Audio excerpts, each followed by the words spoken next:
লা ইলাহা লা ইলাহা ইল্লাল্লাহু ইল্লাল্লাহু মুহাম্মাদুর রাসূলুল্লাহ। মুহাম্মাদুর রাসূলুল্লাহ।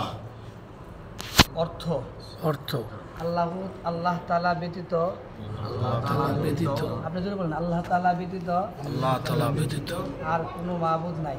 আর কোনো মাবুদ নেই। হযরত মুহাম্মদ মুস্তাফা হযরত মুহাম্মদ মুস্তাফা সাল্লাল্লাহু আলাইহি সাল্লাম আল্লাহ তাআলার রাসূল।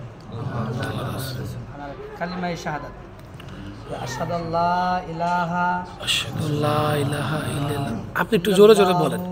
ইল্লাল্লাহ ওয়া আশহাদু আন্না ওয়া আশহাদু আন্না মুহাম্মাদান আবদুহু আবদুহু ওয়া রাসূলুহু। ওয়া রাসূলুহু। আমি সাক্ষ্য দিচ্ছি যে আমি সাক্ষ্য দিচ্ছি যে আল্লাহ তাআলা ব্যতীত আল্লাহ তাআলা ব্যতীত ইবাদতের উপযুক্ত ইবাদতের উপযুক্ত আর কোনো মাবুদ নাই। আর কোনো মাবুদ নেই। আমি আরও সাক্ষ্য দিচ্ছি যে আমি আরও সাক্ষ্য দিচ্ছি যে হযরত মুহাম্মদ মুস্তাফা হযরত মুহাম্মদ মুস্তাফা সাল্লাল্লাহু আলাইহি সাল্লাম সাল্লাল্লাহু আলাইহি সাল্লাম আল্লাহ তাআলার বান্দা আল্লাহ তাআলার বান্দা ও রাসূল।